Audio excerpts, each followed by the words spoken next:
She gives workshops and events, and she's empowering young ladies to be the best that they can be. But I'm not going to keep talking about it. I'm going to have her talk about it. So, what's up, guys? It's your girl, Yaminah Legohn with Legohn TV. I'm sitting here with the CEO, the creative, the gangsta, that girl, okay? Alyssa Aparicio. What's up, girl? How you doing? What's up? I'm doing so good. I'm excited to talk to you today. Oh, you look so cute.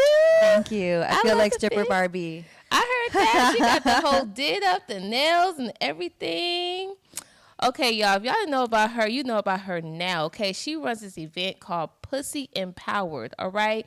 Where she gives workshops and events, and she's empowering young ladies to be the best that they can be. But I'm not going to keep talking about it. I'm going to have her talk about it. So let us know what's up with your event, Pxssy Empowered. Yes. So I throw a Pxssy Empowered party. It's quarterly, and it is really about creating a safe space for people with pussies or people who relate to that feminine energy to be able to feel safe to express themselves in their erotic nature and their sexuality and their sensuality, because I think there are so few spaces like that allow for just play and exploration. Yeah. And, without really centering on the male gaze, men are welcome. All genders are welcome into the experience. And so it creates a really rich, dynamic experience. Awesome. But we have performances. There's a dance party. There is an embodiment grounding practice to start off the night. We have vendors that are, themed around pussy and everything that has to do with empowerment and also fun and celebration, because I think the narrative is really that being a woman is about suffering. And I'm like, there is so much fun to be had. There's so much celebrating to do. And it's also medicine and healing to be able to do it. Yes, I love to hear that this is focused on healing, because that's what we need. Because women or people with the poom poom, because I say poom poom, you know what I mean? We go through some things. I say the pussy, the poom poom is a serious thing, it's a serious thing, it's connected to our womb, it's connected to our manifestations and all of that. So I really want to give you a shout out and commend you for taking the time to really focus on the healing aspect of it. It's not just about entertaining, it's really deeper than that. So good job. So what inspired you to do this event? What did you just wake up and say, oh, I want to do a Pxssy Empowered? What happened? How did we get here? I think that it's always been a calling for me. I've always been a performer. I've always been about empowerment. I loved the Spice Girls and their message of girl power. That was my thing always, and I finally committed to my business name, Pxssy Empowered, where I can teach under that. I can do retreats under that. I can do events under that. And I have had an idea of having an event like this in my mind for so long. And it took, when there came to a point where all the pieces just kind of came together with the Haus of Ghetto Stiletto, with the performances I was doing and the videos we were making. And there was just kind of this momentum, and it felt like that was the time to start doing this event. And it's just something that I've been in a lot of spaces that I've drawn from and that I've learned from, but I wanted to create something unique that is really playful and has that Spice Girls energy in real time. Spice Girls, I love me some Scary Spice. That's what's my girl. Scary forever. Scary forever. Yes. So how long have you been in entertainment, and how what happened to get you into entertainment, and how long have you been in it? Well, I started dance classes and performance recitals and everything like that since when I was 2. Okay. I've been on the stage since that young. And I always knew I loved the stage. I loved performing and creating and costumes and the drama of it all. And also the presence of it all. I don't know. It's such a moment that just draws you right there. There's no escaping where you are, Right. And I wanted to go into entertainment. I wanted to be a singer. I wanted to be a dancer. I wanted to be a performer, Right, and I grew up in New York City in the Bronx. Bronx in the house. And the closest avenue I saw to the stage at that moment was modeling. I saw, okay, there seemed to be this there was a call for me to go in that direction. So I started to model, and I did that from 14. Okay. I just poured myself into that because it seemed like the lowest hanging fruit. And then I focused on that. I ended up focusing on that for like 10 years. Oh, but wow, then okay. I kind of got really frustrated with the industry. You know, I had some successes in it. I was on Project Runway. I was on TV. I was in magazines. But I was really fed up with the industry because I really went into it because I wanted to perform and I wanted to make art and create. But I didn't really feel like I had the ability to do that in that space. So I went back to kind of my first love of dance.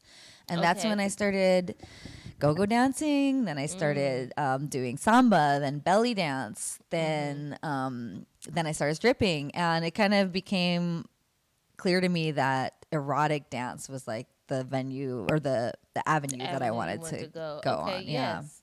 And how long have you been on the erotic side, you know, on that lane? I mean, I want to say forever because I think it's my nature. But also I think about 10 years. Okay. I would say that I've been focused in that direction. Awesome. Yeah. And from there, you have met other dancers that you have put in your shows and part of your events and all of that. What I really do love is that you add the cultural aspect of it. It's not just performing. It's like you bring your roots, your culture, and you talk about that. So what made you want to highlight your roots and your culture in your event? Let's see. So I think that I've been on a real journey of reclamation in terms of my ancestors. You know, they're from Puerto Rico, Panama, and Mexico. I grew up in New York, and I've just felt like this really strong calling to get in touch with those roots in a spiritual sense. Like I know we don't just show up. We come from somewhere. We come from a lineage, and those stories live inside of us, whether we look at them or not. And for me, going towards Latin dance, which I've been incorporating now with my burlesque, so it's kind of been in that focus of Latin burlesque, and has been a process of reclamation because, in whatever culture, whatever lineage you're from, too, there is a history of eroticism, and it is our nature, and there's so many ways that, yes. I had to bring them out for you, girl. Yeah, a little bit. Bring them out. Okay. Yeah, and I think it's important to realize that it's not just something. It's not about a trend or a fashion moment. Like, this is part of who we are, sexuality, and no matter what culture you're from. And I've been embracing that, and also really wanting to see other culture. I love cultural dances, and I love sexuality, and I'm like, let's do both. Yeah, definitely. And it's nice that it's more of a space for that, because, you know, women have been slut shamed by men, put down by men, and the men are the ones that would tell us to do these things. Men are the ones, especially like in hip hop, like they're the ones that told us to rap nasty and be sexy and all this stuff. You know, men were doing that. And so now that women have a platform to really speak their mind and talk about the struggle, the trauma, the things that they've been through, and been able to make that something empowering, we have the right to do that in a safe space. And so that's great that you're offering a safe space. And how does that feel for you, that now there's more of a safe space to be open about that? I mean, it's a dream come true, because I always desired that space, and I didn't feel like I had it. I felt like I created it for myself, you know, and I would just create safe space in my room to explore my sexuality, or I would go to courses and classes, like shout out to Ghetto Stiletto, which was very pivotal. Apollo Sadiq, one of my teachers that just really changed my life and held that space for safety and expression that that really allowed me to feel that confidence and comfort in my own skin. And I think that creating that space, has been a dream for me, and holding space. I mean, just in class, we were talking about this same topic. You know, it's real life, everyday things that show us, that tell us that we shouldn't be okay and safe in our bodies, that we should feel shame in our bodies. Yeah. It's every single day, and various people in our lives. And so it really is important. Like, it really matters to have the space, a safe space to explore that. Because it, you know, it's part of our wholeness. Our sexuality is just another part of our nature, just like trees that, leaves on trees. Yep. Hair on a head, sexuality in a human body. Like, it's just nature. It's nature. Animals do it. They do it right out in the public, and they don't care.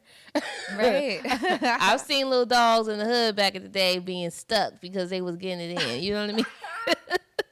So, with all of this being said, who is a major inspiration for you? Well, I mean, let's see. There's been so many inspirations in terms of my event series. Corinne Loperfido, who did Pxssy Powerhouse, she had an event series called Pxssy Powerhouse that was really mind expanding for me. Lizzie Jeff does an event series called Zen and Kush, that's also about sensuality and alternative spaces for exploring creativity and sexuality. Right. Mama Gina is a teacher who wrote a book called Pxssy, A Reclamation. That was a big inspiration for me. Nice. I mean, so many people. Obviously, Apollo Sadiq, who I mentioned already. Right. Shout out to Apollo. Yes. That's nice. So I know that you are a New Yorker. So how is that being from the East Coast living on the West Coast? Even though you've been on the West Coast for a while, how have you been able to adapt to that? Because I know you go back sometimes to visit your family and things like that. How are you able to adapt being a New Yorker in a Hollywood world on the West Coast? It's wild. I will say the cultural differences are so many. And I think that I tend to stick with other people from the East Coast here in LA. It took me a while to find a groove here because it is so different. Yeah. People are different. Interaction, communications are different. And it took me a while to find where my place is within that. But in the end, I realized it was just I had to be myself. Yeah. Which is the moral of every story, right? Yeah. I mean, that's the great thing about being from the East Coast, because, I lived on the East Coast. That's really a place where you can be yourself, like openly be free. And in the LA world, it's like you have to follow a protocol to be commercial or whatever. But at the end of the day, especially right now, like being authentic is like popular right now. Like that's a trend, to be authentic. Shout out to Cardi B. Shout out to Cardi B. Okay. Yeah. I can't roll my tongue, y'all, so I just say okay. I love it, so Cardi B. But I came up in the Lil' Kim era and the Foxy Brown, MC Lyte. I ain't gonna tell y'all my age, but Queen Latifah. And so like even with Queen Latifah, like being who she was, now there are women who got bars and they come at it hard, but at the same time they're sexy, they're sensual, and they're artistic. And I love that. And I'm a Cardi B fan. Like she brought the stripper pose and everything in an artistic way. And pole dancing and sensual erotic dance is a form of art. And so it's a form of art. And so how do you feel you are leading the way in your way of erotic dance and sensuality and sexuality just for the younger girls coming up? Like, what do you think they see when they see you? Well, I want to first say that I do aim for a mature audience. Like, I'm not trying to speak to young kids necessarily, right. Even though I have had mothers bring their children to class saying that they want them to experience what Pxssy empowerment is from a young age. And I'm all about that, But for me, I think that something going off of what we were just talking about, Cardi B and stripping and pole, for me, a big goal of mine has been to destigmatize sex work, destigmatize stripping, and humanize the workers who, sex work is real work. Right. And I think that in the empowerment world and even in the dance world, there has been this kind of divide, like a line, right? You can dance sexy, you can dance sexual, but you can't actually be a sex worker. Right. Or there's always these lines, even with rappers like Megan Thee Stallion and Cardi B. Yeah. They always, and I heard Megan in an interview say, "Oh, but my body count is actually really low," and I'm like, "Well, what does that have to do with anything? If you're gonna be about or talk about empowerment, like be about it too. We can be sexual beings. We can profit off that because capitalism is real and agency over your sexuality if you want to capitalize off that, you should be able to do that. It shouldn't Right. be, it should be decriminalized. Right. And so that I'm really passionate about that. And I think a lot of people come to my space knowing that and learning or being sex workers and feeling safe and at home rather. Because I've been in a lot of spaces that were really,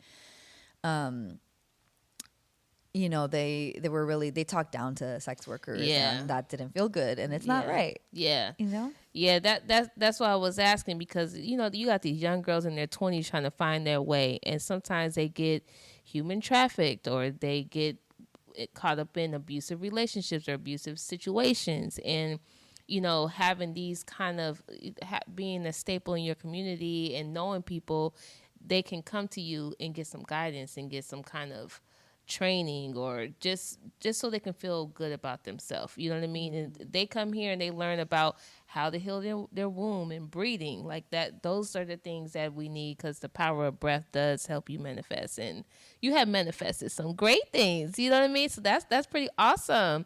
And I want to give you your flowers now, girl, because I want you to keep doing your thing, because, you know, you're super dope.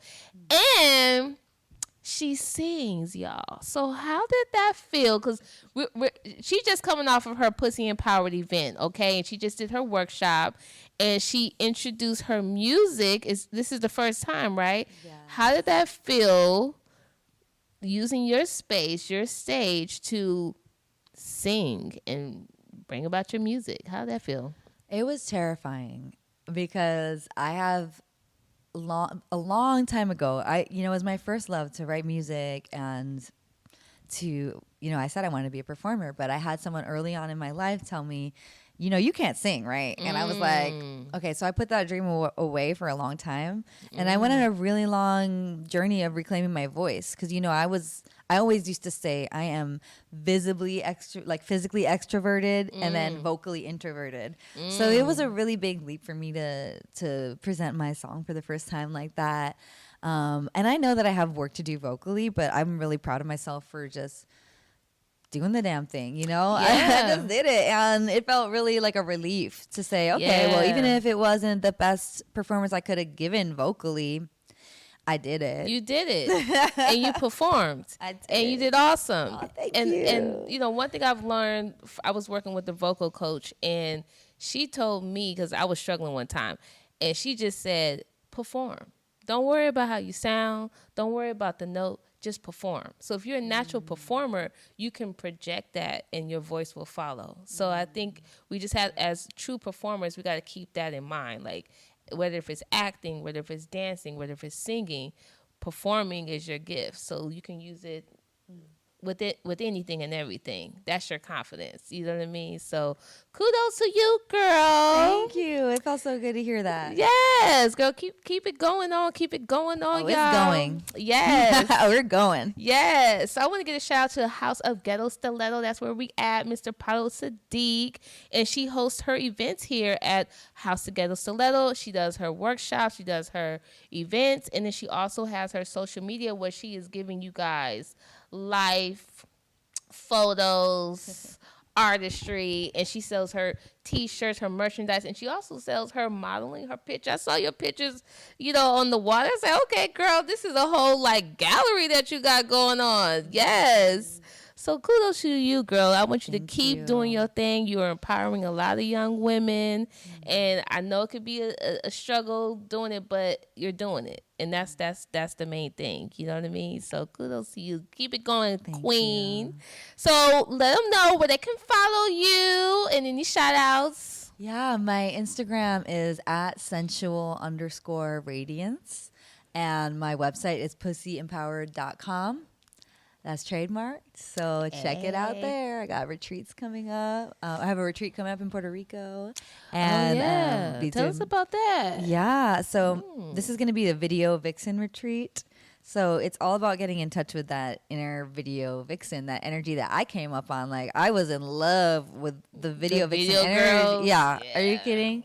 And what I realized and learned from modeling world was that we possess that sexual energy anyway. We don't have to wait for a camera or someone to approve of it or to be acceptable to be able to tap into that energy for ourselves. And so what I want to do is I'm going to bring a group of women to Puerto Rico, and we're going to tap into our sexuality, our sensuality, and we're going to create some beautiful art from it. Nice. Yeah. That sounds like some cool stuff, y'all. So make sure you follow her. Go to her website and book your ticket and get it early so y'all can be in Puerto Rico, okay, in the sun on the beach. I love Puerto Rico. I love the crab rice, okay? I've been in San Juan, Ponce, and Yasco, so the food out there is good. And the strip clubs are good out there, too. I've been to a strip club out there. I believe you. Yes, also, one more shout out to I have a podcast. It's called Pxssy Empowered Podcast. It's on Apple and Spotify, and there's also some on YouTube there. So check it out. Yes, y'all, check it out. You heard it right here on Legohn TV. Thank y'all so much for tuning in. I'm your girl, Yaminah Legohn. You can follow us at Art of Legohn. It'll be here on your screen, Art of Legohn. And see y'all soon. Ciao. Bye-bye.